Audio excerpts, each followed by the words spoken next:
Bonjour. Bonjour à toutes et tous. Peut-être certains d'entre vous, je vois, sont en train d'arriver. On va commencer à introduire le sujet, faire les présentations, parce qu'on a 30 minutes. C'est dense. Je pense pas qu'on aura épuisé la richesse de ce sujet en 30 minutes, mais on aura peut-être ouvert des perspectives intéressantes avec Jean-Michel. Merci Jean-Michel d'avoir accepté notre invitation pour ces échanges aujourd'hui. Avec plaisir. Alors, avant de vous laisser vous présenter, donc rapidement, moi je suis Damien Catani, le fondateur de Goldmap. On accompagne les entreprises sur les problématiques de qualité de vie au travail, avec euh, de l'angle de la santé, de la prévention santé, physique et mentale. Et avec Cynthia, donc on a monté un forum digital. C'est le premier qu'on organise cette année. On l'a sur le thème de la résilience, qui nous paraissait particulièrement dans l'air du temps. On en a beaucoup entendu parler. Santé mentale, Covid, crise, rebondir en face d'une crise, etc. Toutes ces péripéties qu'on a tous vécues. Et c'est donc le thème qu'on a choisi pour aujourd'hui. Alors peut-être que certains se demandent le lien entre la diversité et la résilience. Ben on va le tisser au cours de notre échange, Jean-Michel. Mais peut-être que je vais vous laisser vous présenter et nous expliquer un peu comment vous en êtes arrivé à ce sujet, vous intéresser à ce sujet de l'inclusion, de la diversité et ce que ça vous a amené à faire jusqu'à aujourd'hui. D'accord. Bah, écoutez, moi j'ai créé une entreprise qui s'appelle All Inclusive il y a maintenant presque 6 ans, avec comme sujet unique l'inclusion, en fait, en disant si on veut que la diversité fonctionne dans les organisations, que ce soit des entreprises ou d'autres corps humains d'ailleurs, il faut absolument avoir cette capacité à inclure les uns les autres, et que pour ça, c'est pas une compétence naturelle, et il faut pouvoir se développer là-dessus en tant que personne et puis en tant qu'organisation aussi. Donc, j'accompagne les entreprises sous forme de conseils pour les aider à structurer des démarches diversité et inclusion. Je conçois et j'anime des ateliers de formation aussi sur ces thématiques-là. Et puis, je fais aussi des conférences, là aussi, sur les thématiques inclusion, diversité. Donc, je travaille avec des entreprises dans tout secteur d'activité, aussi bien la finance que l'industrie, la mode, les centres de recherche, parce qu'aujourd'hui, de plus en plus, les entreprises se rendent compte que c'est un sujet essentiel et pas juste un sujet de mode, mais que c'est bien ce qui va les rendre plus, plus intelligentes, plus résilientes, si on veut prendre le thème de la journée. Donc, j'ai la chance d'avoir beaucoup de demandes d'entreprises qui souhaitent avancer de manière sérieuse et pas juste sur un angle communication, ce serait toujours un peu embêtant. Avant d'avoir mon entreprise, j'étais pendant 25 ans dans un groupe qui s'appelle Sodexo, où j'ai fait du développement commercial au moment, j'ai fait du management opérationnel pendant assez longtemps, puis pendant 9 ans aussi, j'étais directeur diversité de Sodexo. Donc ça fait une quinzaine d'années que je suis sur ces sujets-là. Ce ne sont pas des sujets sur lesquels on arrive par hasard, hein. C'est forcément un sujet qui va plus loin que la simple occupation professionnelle. Ça correspond à des valeurs, une manière de voir le monde, à des histoires personnelles, même si en tant qu'homme blanc issu d'un milieu, on va dire, classique, j'ai jamais vécu la discrimination ou l'exclusion. Par contre, on peut être sensible à ce que vivent les autres aussi, et puis se dire qu'on doit pouvoir rendre ce monde un peu meilleur. Donc ça, c'est mon objectif, c'est d'aider les organisations à être un peu meilleures, un peu plus intelligentes et un peu plus inclusives, donc à rendre les gens plus heureux. Quand vous parlez de qualité de vie au travail, quel que soit le nom qu'on donne, qualité de vie au travail, bonheur au travail, bien-être au travail, en tout cas, on comprend bien que si on veut que les gens soient épanouis dans leur cadre de vie, il faut qu'ils se sentent inclus, c'est-à-dire respectés pour ce qu'ils sont. Et vous disiez que vous intéressez à ce sujet depuis une quinzaine d'années.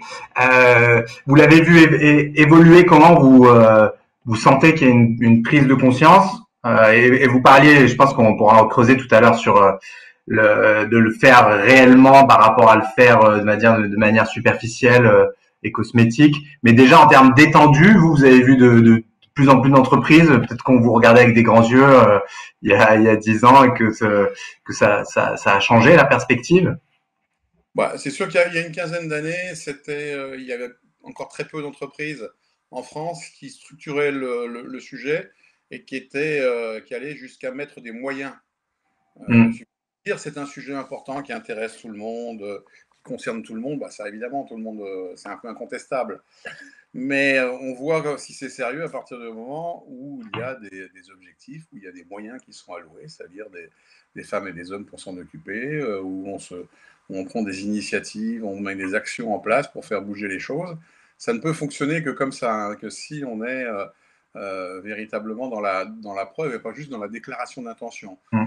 Clairement, dans les dernières années, on a vu les choses bouger. Alors, on peut toujours se poser la question, pourquoi est-ce que ça bouge? Est-ce que c'est juste la pression sociale?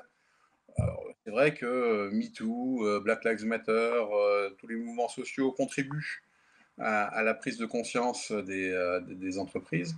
Et bah, tant mieux pour ça d'ailleurs, hein. Je trouve que c'est salutaire. Il ne faut surtout pas que ça retombe, que le soufflet retombe sur ces sujets-là. Maintenant, si c'est que ça peut ça peut générer des réactions un peu défensives en disant qu'il ne faut pas qu'on se fasse rattraper par la patrouille. Alors qu'en fait, le sujet est quand même assez différent, hein. Enfin, c'est différent, c'est beaucoup plus large que ça. C'est dire qu'est-ce qui fait la valeur d'une entreprise. En particulier, c'est la valeur des femmes et des hommes qui la composent. Et que cette valeur-là, elle est d'autant plus large qu'elle est variée. Euh, D'où l'idée de diversité. C'est du bon sens de se dire que si on a des gens divers, on aura un potentiel d'intelligence, d'adaptation au monde, de compréhension des enjeux qui sera plus fort. Encore faut-il qu'on on laisse fleurir cette diversité-là. Et c'est là où l'inclusion euh, existe, hein. Et je trouve qu'on n'est pas toujours très au clair sur ce que ça veut dire l'inclusion.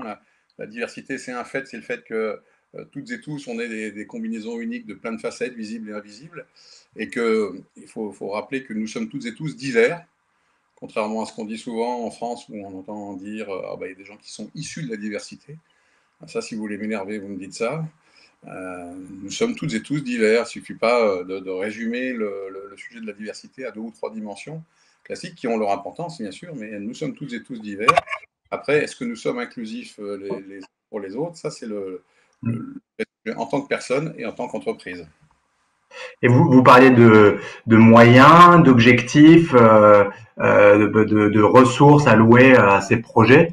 Est-ce que vous avez vu ou est-ce que vous avez vu aussi des entreprises ou des études qui mesuraient l'impact positif que pouvait créer on va dire la dimension de la de diversité d'une population au sein d'une organisation?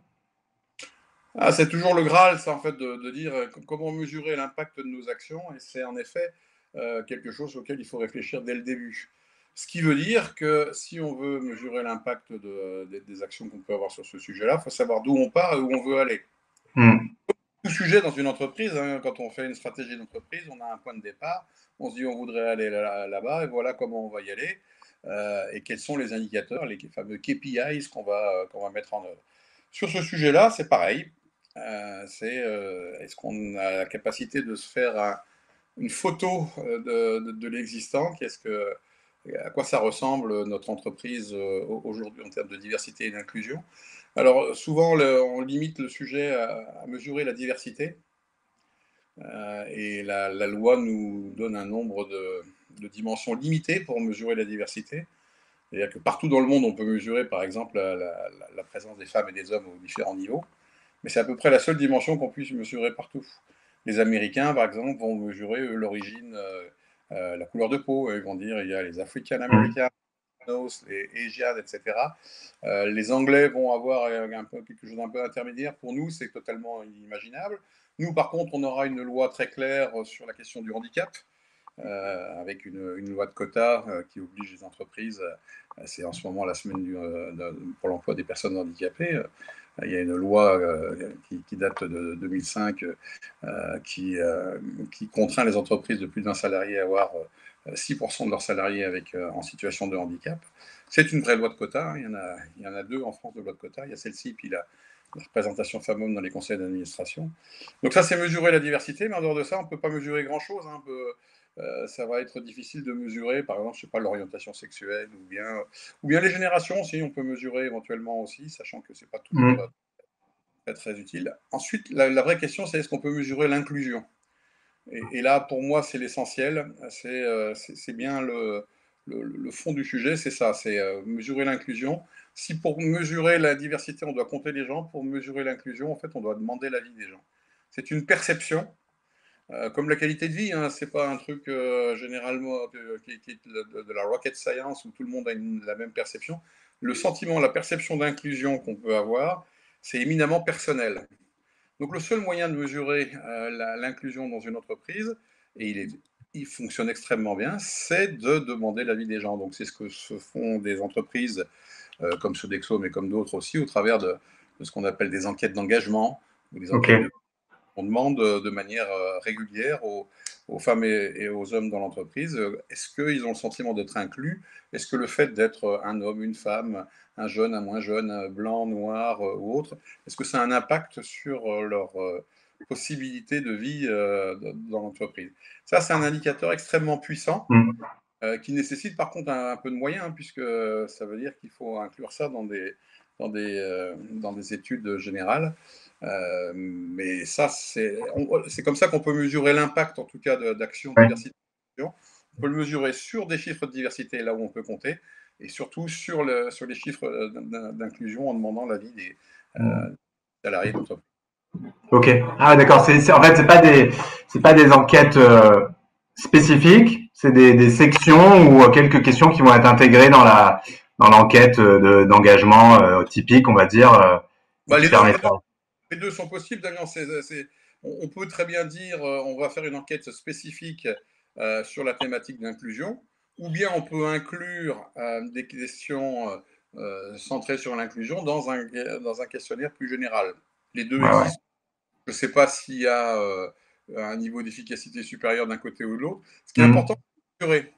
En tout cas, si on considère que le sujet est important, il n'y a pas de sujet important qui ne soit pas mesuré dans Ouais, l'entreprise. ouais. Hein, donc, et c'est pas toujours évident de trouver des choses qu'on puisse objectiver. Et Mm. là, on peut arriver à le faire en demandant la perception des gens.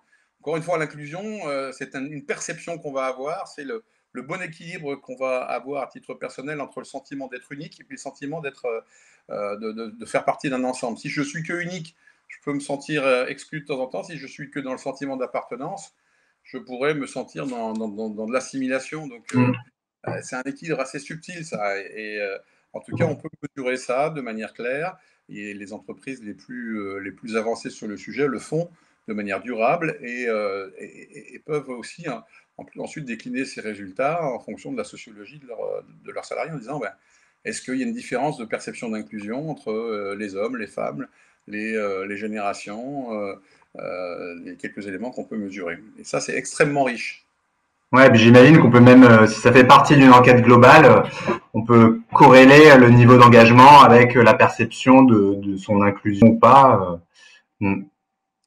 Ah oui, oui, absolument. C'est de toute façon un indicateur général qui dépasse le simple sujet de la diversité et de l'inclusion, n'est Mm. pas un indicateur de performance en général, parce qu'on peut se dire aussi, on pourrait rêver de dire, est-ce qu'on peut sérieusement prétendre que d'être divers et inclusif, ça augmente la rentabilité des entreprises, par exemple.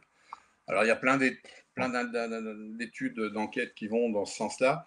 Je trouve ça toujours un peu acrobatique à prouver en disant si vous avez X% de telle population en plus, vous allez avoir X% d'ébits en plus. Bon, je ne suis pas convaincu que ce soit le plus motivant et le plus convaincant. Je pense Mm. que les gens sont motivés par ce sujet-là. C'est une attente de justice, d'équité, et puis pour les entreprises, de dire, ben si j'ai des salariés qui sont engagés, ça va être de manière évidente plus intéressant, ils vont donner ce qu'ils auront de mieux, donc ils seront plus fidèles, plus productifs, plus porteront le drapeau de l'entreprise. Donc il y a un impact là-dessus qui est directement mieux. Indirectement, ça va jouer évidemment sur la performance financière, mais indirectement. Ouais. Et vous avez vu aussi, comme on va dire, comme indicateur du sérieux avec lequel le sujet est pris, peut-être changer les interlocuteurs. Vous parliez de communication tout à l'heure, ça veut dire il y a quelques années, typiquement, ça allait être une opération de communication externe, tandis qu'au fur et à mesure, les budgets ont changé et sont arrivés dans d'autres équipes plus stratégiques entre guillemets. Ça, c'est une vraie bonne question, parce qu'en fait, c'est aussi un point important. On a tendance à voir le sujet comme un sujet RH. C'est évidemment un sujet RH aussi, mais pas que. Et vous avez complètement raison. On voit les entreprises qui fonctionnent, qui progressent sur le sujet, c'est quand le sujet est porté par le plus haut niveau, c'est-à-dire le comité de direction.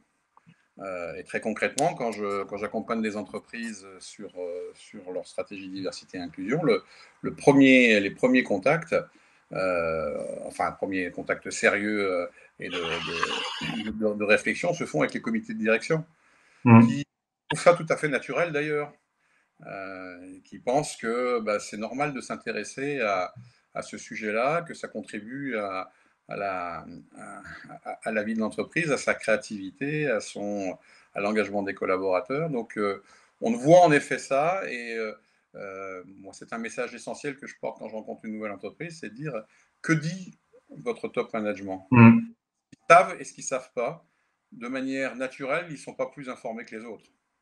Donc, il faut eux aussi les accompagner, les aider. Une fois qu'ils sont embarqués là-dedans, il y a un effet moteur et qui, en effet, comme vous disiez, ça change le positionnement du sujet.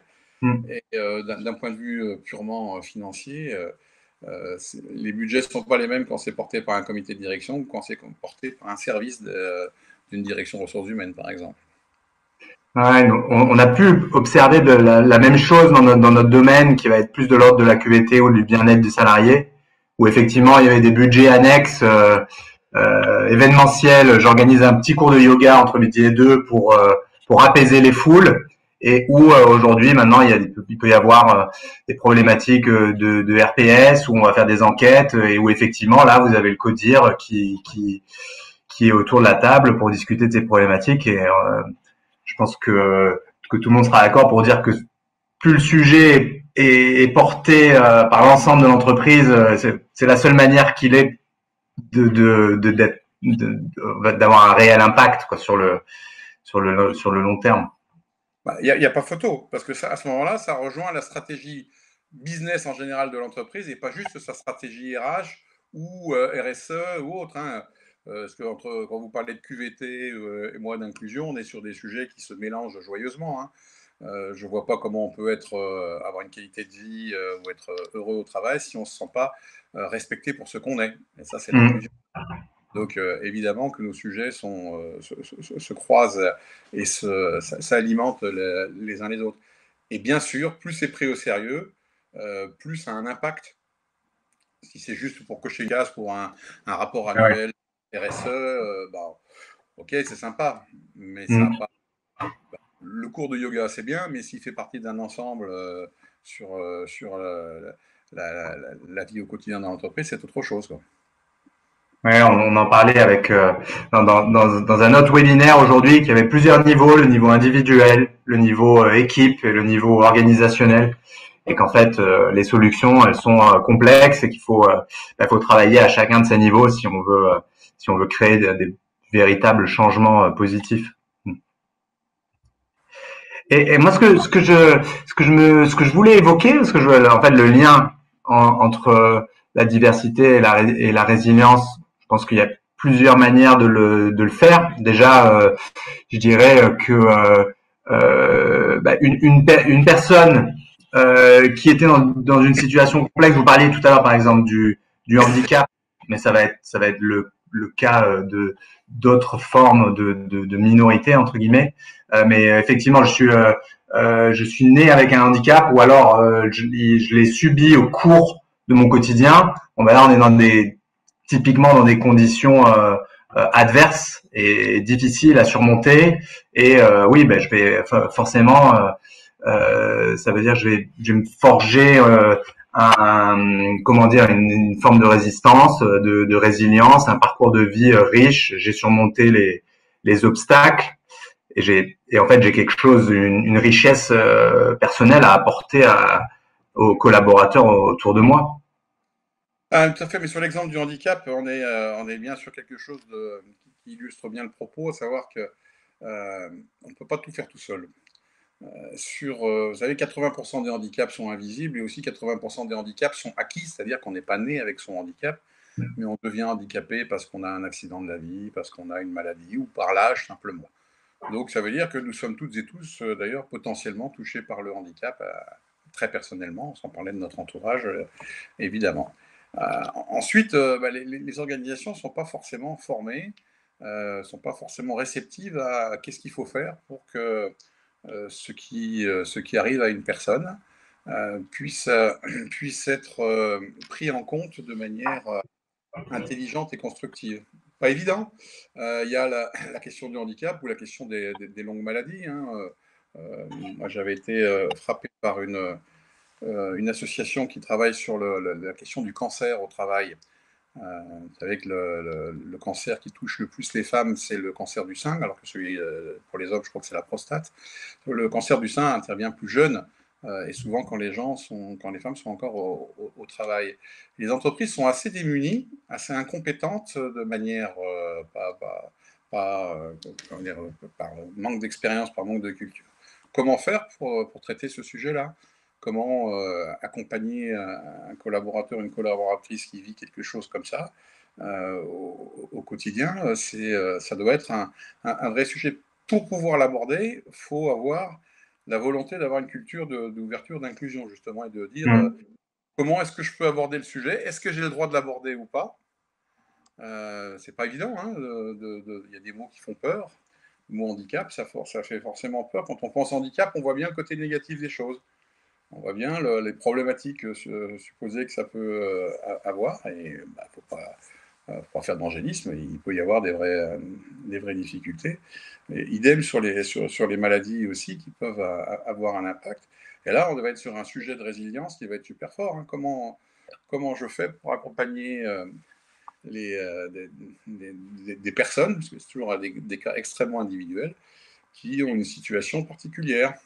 Comment est-ce que l'entreprise est capable de comprendre la situation, de s'adapter jusqu'à... Enfin, on peut aller assez loin là-dessus, pour permettre à la personne d'être elle-même, de s'épanouir dans un cadre donné alors qu'elle a vécu quelque chose de difficile. On sait que d'abord, par rapport à la personne, ça va avoir un impact extrêmement fort si l'entreprise est capable de proposer cet accompagnement, cette Mm. culture, mais pas seulement par rapport à la personne, par rapport à son entourage aussi. Ouais, ouais, forcément, il y a la double perspective, parce que j'imagine vous accueillez une personne handicapée.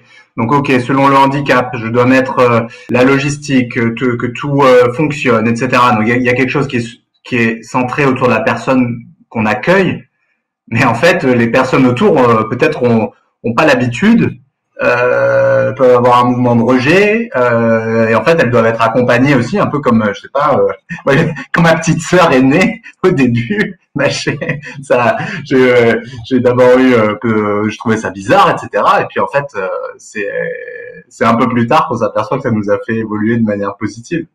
Ouais, mais on sait que sur la question du handicap, pour accueillir une personne en situation de handicap dans une entreprise, quand il s'agit d'accueillir, hein, ce qui est une partie de l'objectif, il y a souvent des gens qui sont déjà dans l'entreprise et qui ont un handicap mais qui ne le disent pas. Mais quand on veut accueillir une personne en situation de handicap, il faut aussi engager l'équipe qui va accueillir. Et ça Mm. fonctionne très bien. Moi, j'ai le souvenir des premiers accords handicap lorsque j'étais chez Sodexo où il y avait, j'avais sur un restaurant d'entreprise des équipes qui disaient qu'est-ce que ça nous fait du bien d'avoir quelqu'un qui vient avec un état d'esprit différent. On s'aperçoit qu'il y a plein de choses qu'on ne sait pas. Donc ça leur faisait plaisir de pouvoir avoir cette action-là. mais en plus, ça renforçait leur engagement vis-à-vis de l'entreprise en se disant, si mon entreprise est capable de faire la place à quelqu'un qui n'est pas forcément dans les canons habituels de la performance et autres, ça veut dire qu'elle saura me traiter bien peut-être aussi au moment où peut-être j'en aurai besoin, ou en tout cas qu'elle saura bien traiter les gens qui comptent pour moi, autour de moi. Donc il y a un vrai impact aussi au-delà de la personne Mm. elle-même qui a un handicap ou une maladie professionnelle, par exemple. Ouais. Ah, vous diriez on va dire une entreprise qui est ouverte d'esprit, qui est ouverte à la diversité, en fait, ça va avoir en accueillant des individus d'horizons divers, elle va aussi favoriser ses collaborateurs finalement aussi à ouvrir avoir une ouverture d'esprit supérieure aussi. Ouais, bien sûr, bien sûr. Il y a des bénéfices collatéraux hein, sur le fait de pouvoir être exposé à des situations qu'on ne connaît pas. Je ne sais pas si vous avez déjà travaillé à l'international, si vous avez des collègues qui viennent d'Asie, d'Amérique du Sud et autres, on voit ce que ça apporte, c'est assez évident. Mais ça nécessite comme une adaptation dans les deux sens. Donc il y a un vrai plus et c'est la même chose sur toutes les dimensions de la diversité. Mm. C'est là où il faut avoir une vision assez large de la diversité, pas considérer que c'est juste une question femme-homme, blanc, noir, jeune, vieux, mais plein de choses, des parcours, des modes de pensée, des introvertis, des extravertis, des gauchers, des droitiers, et que le fait d'avoir cette volonté de donner la place à chacun, ça bénéficie à tout le monde. Et le slogan le plus inclusif au monde, je le cite souvent, c'est McDo. McDo, leur pub, c'est venez comme vous êtes. Alors on n'aime pas McDo, les produits et autres, chacun fera son chemin là-dessus, mais je trouve qu'il n'y a pas mieux en termes de communication, d'autant plus quand vous êtes capable de le dire à vos salariés et à vos clients. Si vous regardez les publicités de McDo depuis une quinzaine d'années, ils font des pubs employeurs, offres employeurs qui sont tip-top. Où ils lui disent tu peux rejoindre McDo, que tu sois jeune, moins jeune, homme, femme, blanc, noir. Enfin, et ils ne parlent jamais de diversité. Ils n'en parlent jamais. Ils vous la montrent, Mm. mais ils ne prononcent jamais le mot. Et ils disent ça par rapport à leurs salariés en disant tu peux rentrer comme équipier et puis finir comme big boss. Et puis ils disent ça aussi à leurs clients en disant venez comme vous êtes. Ils ont fait par exemple les premières pubs sur l'orientation sexuelle il y a 10-15 ans. C'était pas encore dans l'air du temps. Mm. Je trouve que c'est des messages qui sont valorisants et qu'il faut Ouais. valoriser. Après, ce qui est évident, c'est, alors moi ça me semble une évidence. Vous disiez que qu'il y en a qui parfois essaient de le mesurer, de dire ok, si j'augmente la diversité, est-ce que j'augmente les bits, etc. Après, c'est sûr que on se dit que si la diversité, c'est des personnes qui vont avoir des perspectives différentes, et ça peut être parce qu'elles n'ont pas le même âge, ou parce qu'elles viennent pas du même endroit, ou du même, ça peut être le milieu social, ça peut être plein de choses. Bah, effectivement, quand elles vont se pencher sur un problème, il y a plus de chances qu'il y en ait une qui ait la perspective, qui est la bonne clé qui ouvre. C'est juste du bon sens, Damien. C'est Hmm, juste du bon sens. Si vous mettez que des clones, vous aurez une production intellectuelle de clones. hmm, Je suis un peu caricatural là-dedans, mais évidemment, quand on met des gens très différents, ça peut éventuellement prendre un peu plus de temps au démarrage, parce qu'on ne parle pas forcément la même langue ou le même langage, mais la diversité des points de vue va forcément enrichir la conversation, l'innovation, la créativité. Puis de toute façon, c'est notre monde. Hein. On est dans un monde de diversité. Si l'entreprise ne reflète pas ça, elle va se déconnecter complètement de ses hmm. marchés. Il y a des exemples d'entreprises qui ont eu des connexions de marché qui ont disparu parce qu'ils n'étaient pas capables de comprendre que leurs clients étaient différents. Ouais, ouais. J'imagine, on peut même l'appliquer à la crise actuelle, que si j'ai une population qui est trop homogène, qui est peut-être, je sais pas, si j'ai une diversité culturelle de pays, de gens qui viennent de pays qui ont été habitués à travailler en télétravail, que j'ai peut-être des plus jeunes qui sont plus aptes aux nouvelles technologies, etc. Bah, peut-être que ça crée une force dont l'entreprise peut s'inspirer.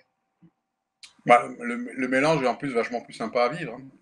Alors après, est-ce qu'on a vraiment besoin de se dire ça va m'apporter 3% des bits en plus? Mm, mm. Déjà, première chose, c'est une question de valeur et puis de bon sens. C'est, on est dans un monde où il y a des gens différents. C'est quand même pas acceptable qu'il y ait des itinéraires qui soient super compliqués pour certains par rapport à d'autres. Donc, Mm. mais après, en plus, évidemment, c'est du bon sens de dire qu'une organisation qui est basée sur de la diversité de personnes en âge, en mode de pensée, en parcours scolaire, en tout ce qu'on veut, elle va avoir un niveau en plus d'adaptation et de résilience, pour revenir pour boucler sur votre mot. Comment voulez-vous être résilient si vous êtes que monochrome et que Ouais, des idées ouais. pareilles? Le monde, de toute façon, il est divers autour de nous. Donc, si vous voulez pouvoir répondre à ça, vous y adapter et le faire plutôt de manière joyeuse et intelligente, c'est là où on a besoin de refléter cette diversité-là et de l'accueillir bien, c'est-à-dire d'être inclusif.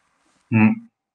Ouais, et j'imagine que j'ai lu un sujet qui était intéressant sur il y a pas longtemps où il disait que parfois on est biaisé par ce qu'on voit. Donc je sais pas, par exemple, vous dites tiens à une époque les chefs d'orchestre étaient que des hommes et c'était un milieu assez masculin.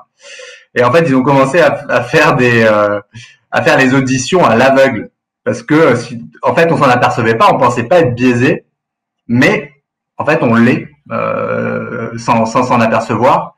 Et ils ont commencé à faire des auditions à l'aveugle et tout ça pour dire ça veut dire qu'il faut l'intégrer dans le processus de recrutement. Mais oui, ça pourrait vouloir dire, je sais pas, je recrute des personnes sans connaître leur prénom parce qu'on est biaisé, parce que il y a une indication du milieu social, il y a plein de choses, il y a des. Ah bah, l'exemple des orchestres philharmoniques, il est bien connu. Alors, ça ne concerne pas les chefs d'orchestre, mais les musiciens. Il y avait 95% d'hommes dans les auditions. Et du jour où ils ont commencé à faire des auditions à l'aveugle derrière un rideau de scène, en demandant aux gens de venir en plus sans chaussures et autres, parce qu'à ce moment, le cerveau détectait le genre de la personne, ça a changé tout. Mais aujourd'hui, la proportion de femmes chefs d'orchestre dans le monde, vous la connaissez, Damien? Chef d'orchestre, non, je dirais 5%. Pas loin, 4,1%. J'ai vu un article Hum. cette année là-dessus. C'est ce qui montre que, oui, on peut résoudre une partie du sujet de la diversité par l'audition à l'aveugle, Ouais. comme on pourrait faire le CV anonyme éventuellement. Mais derrière, si vous n'avez pas la culture inclusive, on va pas faire des auditions de chefs d'orchestre à l'aveugle. En tout cas, c'est compliqué à Hum. imaginer. Donc ça veut dire qu'on n'a pas résolu tout le problème. Mais c'est un Ouais, ouais. exemple Et puis, qui est souvent en effet dans les ateliers, celui-ci. ouais, vous avez raison. En fait, c'était une pianiste. J'avais vu l'exemple. Et effectivement, elle allait jouer au piano derrière un rideau. Elle avait enlevé ses chaussures, etc. Pour pas que. Ce qui veut dire, ouais, qu'on a des biais cognitifs qui sont importants et qu'il faut toujours Juste parce qu'on est humain. C'est ouais. normal d'avoir des biais. Ce qui est important, c'est de savoir qu'on en a et de pouvoir freiner leur impact, surtout au moment où on a un impact nous-mêmes sur la vie des autres. Donc très bien dans le recrutement, dans les évaluations, dans les constitutions d'équipe et autres. Ouais, ouais, j'imagine que ça doit s'infiltrer en fait dans tous les processus d'une entreprise, du recrutement jusque vous disiez la formation, derrière le suivi, que oui, il y a pas de solution facile, ouais, il faut s'employer à tous les niveaux, mais je crois que c'est ce qu'on a vu dans plusieurs de nos échanges aujourd'hui qu'effectivement on n'allait pas résoudre les différents problèmes par un petit coup de baguette magique, Hélas, non. mais que ça demandait une implication sur le long terme pour créer cette richesse. Ben merci Jean-Michel. Ça m'éclaire sur le lien aussi entre les choses qu'on fait en fait, que finalement c'est un objectif qui est relativement similaire où la RSE on peut dire et la QVT viennent se croiser pour pour le mieux vivre, le vivre ensemble. Et puis mais j'espère que les personnes qui nous suivaient ont pris quelques idées, quelques inspirations. Je crois qu'il y en a pas mal qui se sont inscrits aussi pour avoir le replay et pouvoir l'écouter après parce que c'était pas disponible. Ben, n'hésitez pas à échanger, à contacter Jean-Michel, à nous demander si vous voulez aller plus loin sur ces sujets et pour prolonger la réflexion. On sera ravis de je suis sûr, Jean-Michel, d'en parler avec vous et de creuser ce que cette petite demi-heure nous a simplement fait entreapercevoir. Merci à vous pour cette animation et ravi d'avoir pu passer un peu de temps avec vous, Damien. Ouais, mais Je salue, je vois dans les participants un ou deux noms qui chantent à mes oreilles, en particulier le camarade Leslie que j'embrasse affectueusement. merci à tous, merci Jean-Michel, à bientôt. Et on suivra, on partagera les replays, on partagera les enseignements de ces échanges, etc. Pour prolonger dans le temps et que ça ne soit pas qu'une opération de communication cosmétique, comme on disait, comme on l'a dit en introduction, mais pour que ça puisse impacter les mentalités, nous faire tous progresser. Merci beaucoup. Merci, au revoir, à bientôt. Ouais, au revoir.